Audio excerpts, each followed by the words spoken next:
Bonjour, comment allez-vous aujourd'hui? Pas trop la gueule de bois les Français après ce superbe exercice de votre président? Oui, parce que c'est ce dont on va parler, parce que c'est un sujet. Emmanuel Macron a fait une conférence de presse pendant presque, je crois, 2 heures, devant un parterre de journalistes. Alors ils ont quand même fait l'effort d'intégrer quand même des journalistes plutôt critiques, en règle générale, puisqu'il y avait, ah mon Dieu, ils ont invité Laurence Ferrari de CNews, la chaîne d'extrême droite. Donc d'ailleurs, un certain nombre de journalistes, quand Laurence Ferrari est intervenue, après qu'elle ait fini de poser ses questions, évidemment, il y a eu le petit trait d'humour pour montrer que c'est Laurence Ferrari, c'est CNews, chaîne d'extrême droite. Comme quoi, vous voyez, la pluralité journalistique de certains, c'est des merdes, quoi. C'est des grosses merdes. Mais bon, revenons à cette intervention, cette conférence de presse, où finalement, alors c'est ça qui est très intéressant, parce que même ceux qui sont plus ou moins pro-macronistes, on va dire, il y en a certains d'entre eux quand même qui disent ouais, enfin bon, c'est pas top. C'est pas top dans le sens où il a réponse à tout, mais en finalité pour ne rien donner.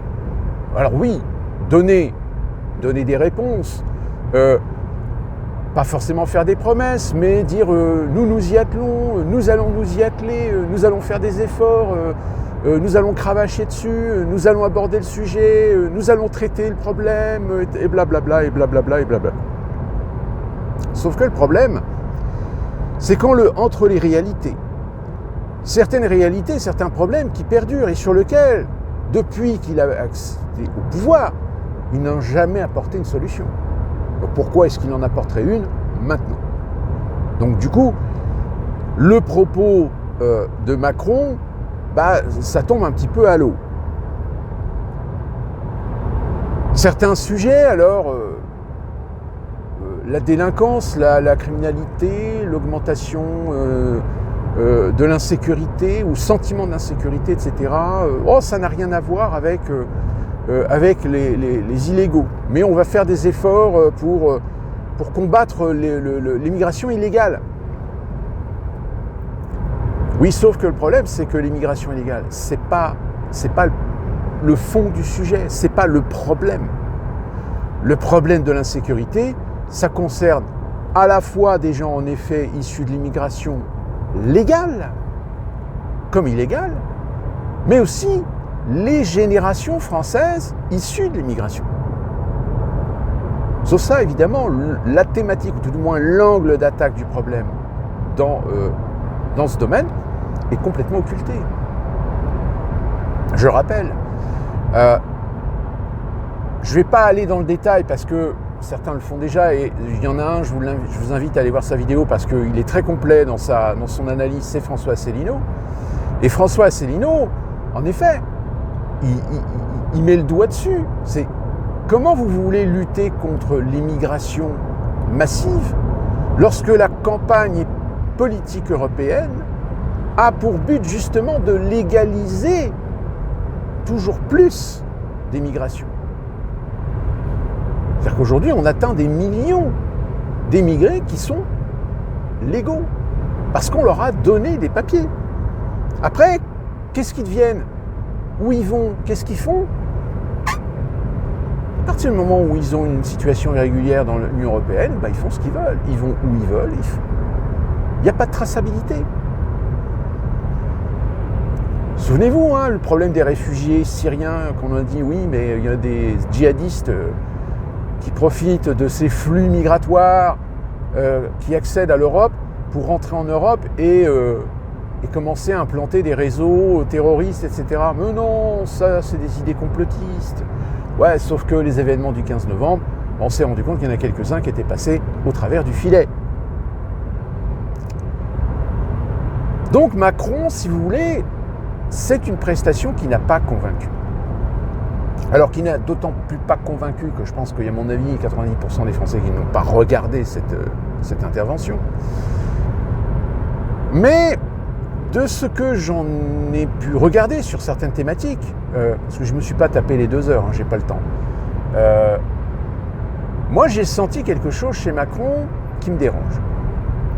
Alors c'est peut-être qu'une intuition, mais pour moi, je pense que Macron, il est conscient que d'une part, il a dû certainement recevoir des ordres, et d'autre part, que ces ordres le poussent cette année à ne pas tergiverser, à ne plus reculer dans l'échéance. Et l'échéance dont je parle, évidemment, c'est la thématique sur laquelle je vous tanne depuis plusieurs vidéos, c'est le transfert des souverainetés nationales à l'Union européenne. Sauf que pour ça, évidemment, il faut faire une réforme constitutionnelle. Or, c'est quand même quelque chose de très important qui, normalement, devrait passer au référendum. Mais vous savez aussi bien que moi que le référendum, ils ne le feront pas. Ils feront comme ils ont toujours fait depuis 2005, c'est-à-dire qu'ils passeront par le Parlement.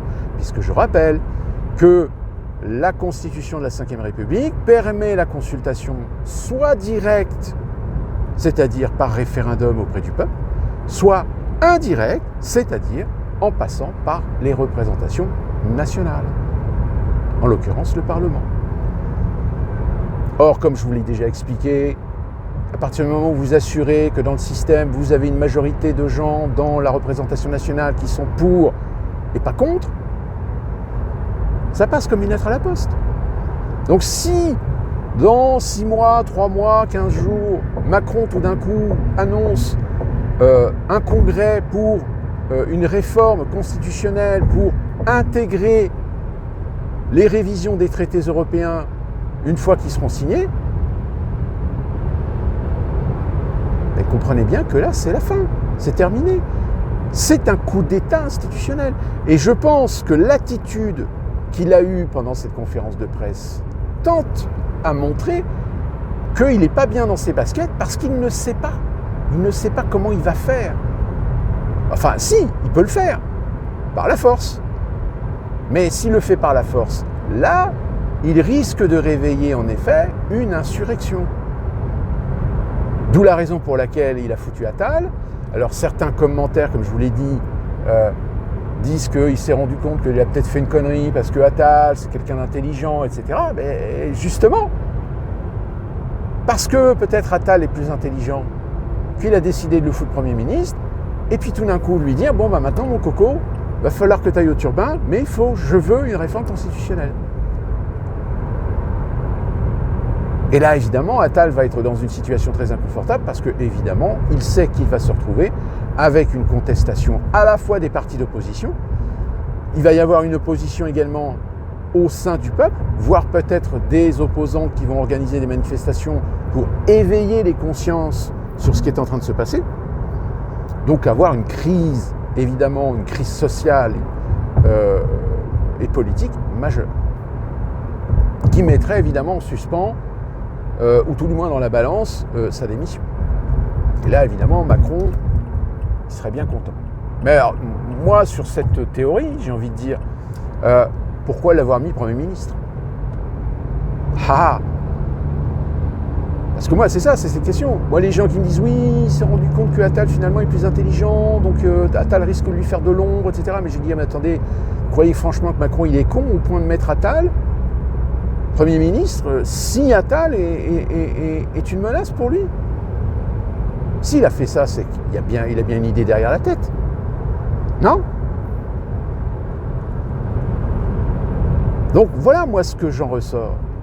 Moi je pense qu'il aborde des sujets, mais de façon très complaisante, très consensuelle, alors évidemment appuyé par les macronistes, journalistes, qui lui cirent les pompes, etc., qui ne relèvent pas les incohérences, qui ne relèvent pas les sujets tabous, qui ne relèvent pas évidemment les contradictions même, parce que Macron il a fait des contradictions.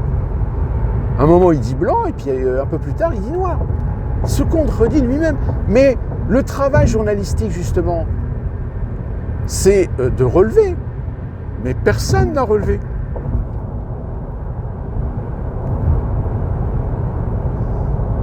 Comme le coût de l'éducation. Encore cet argument complètement pété de dire oui, nous allons investir pour permettre aux jeunes d'avoir mieux accès à la culture, parce que sans culture, il y a une forme de discrimination, etc. Excusez-moi du peu, mais ces jeunes qui ont foutu le bordel, qui ont tout pété, qui ont tout brûlé, qu'est-ce qu'ils ont brûlé? Ils ont brûlé des écoles, ils ont brûlé des médiathèques, ils ont brûlé des bibliothèques. Ces lieux-là, qu'est-ce que c'est si ce n'est pas des lieux d'accès au savoir et à la culture? Donc les accès, ils les ont. Donc c'est du foutage de gueule. À partir du moment où tu as des outils d'accès au savoir et à la culture, mais que c'est un des premiers trucs que tu brûles, que tu détruis, et qu'après tu as un président, oui, mais c'est parce qu'ils n'ont pas accès à la culture, vous comprenez, ces pauvres jeunes. Mais c'est du foutage de gueule. C'est noyer le poisson. C'est faire des propositions complètement alambiquées pour soi-disant faire croire qu'on a des solutions, mais qu'en réalité, ça ne résoudra rien.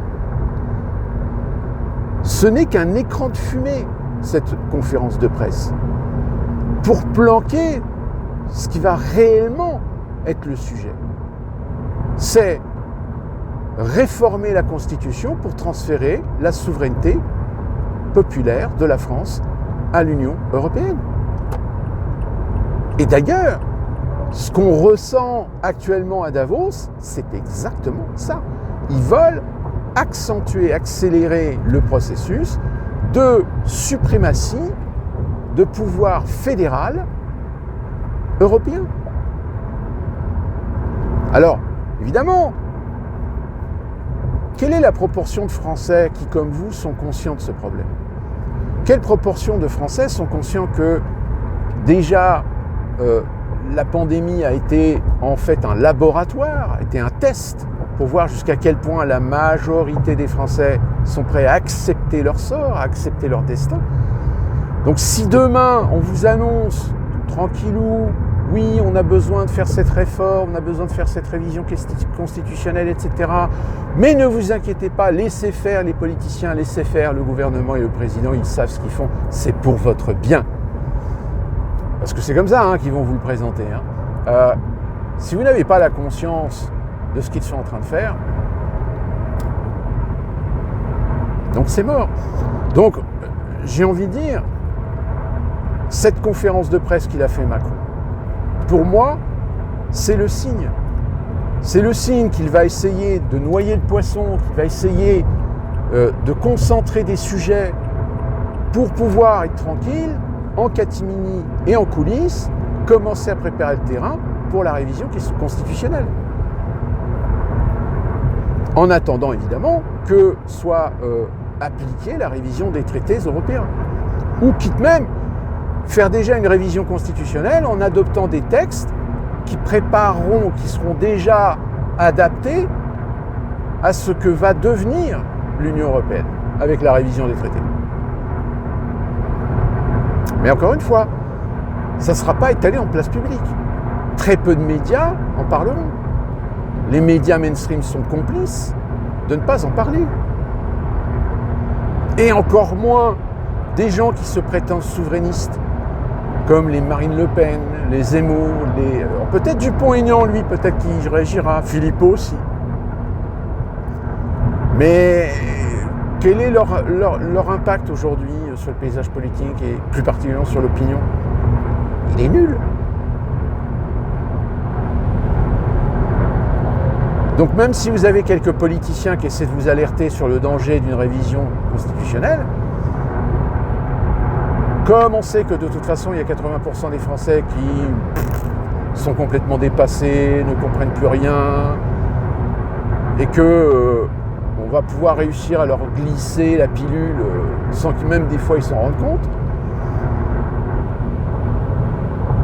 ben voilà. Ça rejoint un petit peu finalement ce qui se passe aux États-Unis avec l'électorat. C'est que l'électorat aujourd'hui, il est réduit à peau de chagrin pour considérant l'électorat en connaissance de cause, c'est-à-dire intéressé, conscient du paysage politique. Le reste des Américains, ils votent par consumérisme absolu, par conviction. Moi, je suis un anticlérical, donc je ne peux pas voter républicain. Je vote forcément démocrate. Et en plus, les yeux fermés.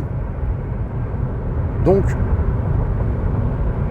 c'est ça le problème, c'est que vous avez une portion d'Américains qui, demain, si les démocrates présentent Hillary Clinton, ils vont voter Hillary Clinton. Ils ne se poseront pas la question de savoir si elle est bonne ou pas. Même pire, c'est qu'elle a déjà été aux affaires pour un résultat très mitigé. Ben non. C'est un peu comme en France, hein, vous savez, Bayrou par exemple. Les Bayrou, il est grillé. Mais non, le mec il s'accroche. Le mec il espère à chaque fois qu'il va pouvoir remonter en selle sur un poste de Premier ministre ou et pourquoi pas, tiens, à la présidence, à la campagne présidentielle, on va le retrouver, il va poser sa candidature. Alors que ce mec est mort. Ce mec il a tellement retourné sa veste que là, au moins peut-être que l'opinion d'une manière générale est consciente de qui est véritablement Bayrou. Donc voilà, en réalité c'est une pure opération de com, comme il sait le faire. Alors oui, il a la passion du verbe, de la dialectique, de la formule. Donc celui qui n'est pas conscient des réalités pour comparer entre ce qu'il dit et les faits économiques, sociaux, d'insécurité, politique, pour se rendre compte que c'est du baratin. Donc après, je pense qu'il y a quand même une forte proportion aujourd'hui de Français qui sont confrontés à des problèmes économiques, à des problèmes sociaux, pour se rendre compte que finalement, tout ça, c'est la conséquence, en effet, de la politique du gouvernement, puisque c'est la responsabilité du gouvernement dans les décisions, dans les choix, dans les orientations. Et surtout dans la fiscalité. Hein, je veux dire, comprenez bien, hein, toutes les fois on vous a dit, tiens, on va vous supprimer telle taxe, on va vous réduire telle taxe, etc. Mais attention, la fiscalité, c'est de la balance, c'est de la comptabilité. Il faut que le passif et l'actif s'équilibrent. Donc quand on vous dit qu'on va vous supprimer des taxes ou des impôts, donc ça va faire moins d'entrées fiscales dans les caisses de l'État, dans les caisses de la région, dans les caisses du département, mais vous inquiétez pas, ils vont récupérer ailleurs. Ceux qui sont lancés dans l'électrique aujourd'hui, oui, la petite taxe qui remplace la taxe pétrolière, cette taxe que vous avez lorsque vous allez prendre de l'essence à la station-service, quand vous avez une voiture électrique, s'il y en a qui pensent que c'est génial, comme ça moi je vais payer moins cher puisque je vais juste brancher et payer mon kilowattheure. Mais non, tu ne payeras pas que ton kilowattheure en rechargeant ta voiture. Le petit Linky, lui, il va détecter que tu fais une charge pendant toute une nuit, qu'il va y avoir une consommation électrique plus que la normale pendant la nuit. Donc ça veut dire forcément qu'en corrélation avec tes déclarations fiscales, qu'en faisant un entrecroisé avec les fichiers, on va se rendre compte, il a acheté une voiture électrique, donc ça veut dire qu'il recharge des voitures électriques, donc hop, il est assujetti à la taxe de la voiture électrique. Ah mais c'est pas normal. Si, c'est normal. On vous le dit depuis le début que Linky, c'est pas qu'un boîtier intelligent. Intelligent, ouais, mais intelligent au point de ne pas simplement collecter des données, les envoyer à un centre et le centre va les étudier pour pouvoir ensuite calculer votre prix de consommation de kilowattheure pour adapter votre facture, un truc comme ça, suivant le type de contrat que vous avez. Non, c'est aussi un mouchard. C'est un mouchard qui va rendre compte de courbes de consommation de telle heure à telle heure. Tiens, il y a une forte consommation l'après-midi, donc ça veut dire qu'il y a une personne qui reste dans la maison toute la journée. Et comme je vous l'ai dit, tiens, la nuit, il y a une forte consommation de kilowattheures, donc ça veut dire qu'il y a forcément quelque chose qui consomme beaucoup d'énergie. Qu'est-ce qui consomme beaucoup d'énergie de façon constante pendant toute une nuit? C'est pas un chauffe-eau, c'est pas un chauffage, c'est pas une climatisation. Parce que vous avez un thermostat, donc vous ne faites pas tourner votre chauffage et votre clim de façon constante. Ce n'est pas vos appareillages électriques, ce n'est pas votre électroménager. Donc c'est forcément quelque chose que vous rechargez, mais qui recharge à très grande consommation. Eh ben, il n'y en a pas 36 000, il n'y a que la voiture électrique. Donc là, le petit Linky, hop, il envoie le rapport, et puis à partir de là, on dit « Ah, tiens, c'est bizarre, cette personne n'a pas déclaré qu'elle avait acheté une voiture électrique. Cette personne, normalement, est assujettie à la taxe de la voiture électrique. » Là, c'est un concret de ce qui se passe avec la numérisation, avec la digitalisation.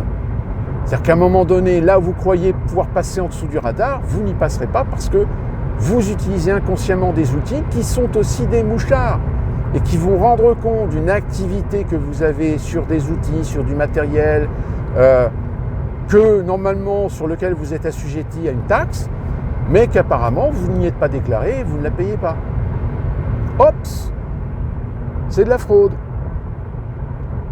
Vilain petit canard. Mais ça, est-ce que malheureusement beaucoup de gens en sont conscients? Pas sûr.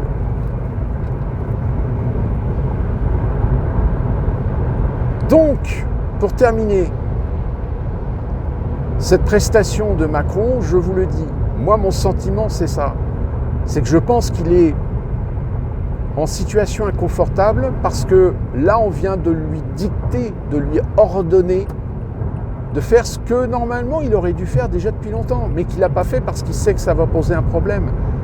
Parce que il sait que certains médias sur Internet, des politiciens d'opposition vont mettre le doigt dessus et essayer de faire prendre conscience au peuple qu'attention, Macron est en train de faire un coup d'État institutionnel pour vous supprimer vos libertés, votre souveraineté.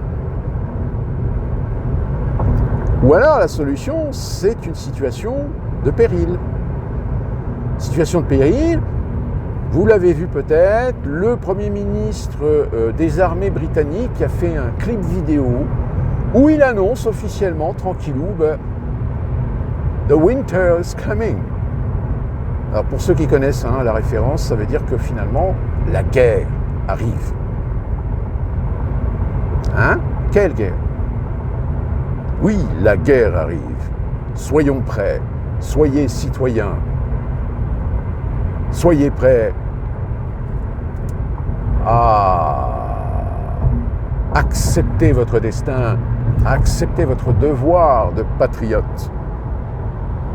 Préparez-vous, les jeunes de moins de 25 ans, d'être les premiers à être mobilisés le cas échéant, à être entraînés à devenir des bons petits soldats et envoyés sur le front comme chair à canon. Parce que vous comprenez, la guerre qui vient, c'est une guerre que nous devrons faire de façon conventionnelle. Parce qu'au-delà, c'est la guerre nucléaire, c'est la Troisième Guerre mondiale. Nous ne pouvons pas nous permettre d'en arriver là. Donc, nous allons tester, nous allons jauger la capacité de notre ennemi, s'il est prêt ou non à aller jusque-là. S'il n'est pas prêt, bon, en toute honnêteté, franchement, je ne pense pas que aujourd'hui, nous soyons, que ce soit les Européens, les Américains, disposés à faire la guerre à la Russie en Ukraine. J'ai plutôt l'impression que les Britanniques sont à l'image de ce qu'ils sont culturellement, c'est-à-dire parler pour ne rien dire et parfois parler de façon excessive. C'est très culturel chez les Britanniques. Mais ceci dit, oui, ça peut éventuellement amener à un moment donné, on a vu le Premier ministre aller en Ukraine, signer un accord historique de soutien inconditionnel, et en face, la Russie dit, attendez, les Britanniques, vous faites quoi là? Si vous allez en Ukraine, donc vous êtes nos ennemis. Et si vous êtes nos ennemis, étant donné que vous faites partie de l'OTAN, est-ce que vous allez faire jouer votre appartenance à l'OTAN dans le fait qu'on va se taper sur la gueule mutuellement pour aller pleurer dans les jupes des Américains pour... Attendez, Est-ce que vous êtes conscient là, de la dangerosité de ce que vous êtes en train de faire? Bon, je pense pas. Je pense que Sunak, le Premier ministre britannique, c'est un VRP. Hein. Je pense qu'à mon avis, il est allé là-bas pour aller récupérer quelques miettes qu'ont pu laisser les Américains BlackRock et Vanguard. Il a promis des armes, il a promis un investissement britannique dans la guerre, mais au final, je pense que Sunak a simplement signé des contrats que le jour où Zelensky saute, eux, les contrats sont toujours valides par rapport à ce qu'il a négocié en échange de l'investissement, du nombre de milliards de livres sterling que ça va coûter aux contribuables britanniques. Mais ça, évidemment, c'est quelque chose qui... Oui, regardez, c'est génial, les Britanniques, Sunak s'engagent, il faut qu'on suive les Britanniques dans cette voie et tout. Non mais ta gueule, arrête de dire des conneries, putain. D'autant plus que ceux qui disent ça, c'est les premiers qui demain, si jamais il y a une mobilisation générale pour aller guerroyer contre la Russie, et qui sont éligibles dans la mobilisation, c'est les premiers à vouloir se barrer. C'est les premiers à vouloir faire tout ce qu'ils veulent pour échapper à la mobilisation, se faire exempter. Des grandes gueules, rien que des grandes gueules. Et d'ailleurs, j'ai envie de dire que sur les réseaux sociaux, on commence à sentir que ça se tasse un petit peu au niveau de ces grandes gueules qui te traitent de poutinistes, d'extrême droite, de complotistes. Parce qu'à force d'ouvrir leur gueule en disant de la merde et des conneries, et à force de se faire balancer du factuel, hein, du réel, ils commencent un petit peu à se calmer. Mais bon, ceci dit, il y a toujours les tarés, hein, l'équivalent de ce qu'on pourrait appeler les fous de Dieu, hein, qui croient au Père Noël.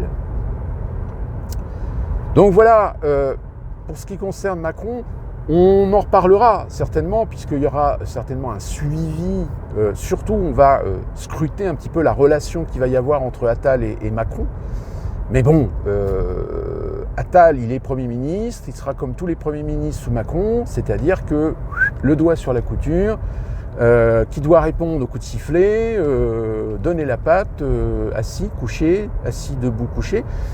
Voilà ce que Macron, lui, il attend de ses Premiers ministres d'une manière générale. D'ici là qu'on se retrouve pour une prochaine vidéo, soyez prudents, soyez attentifs et portez-vous bien.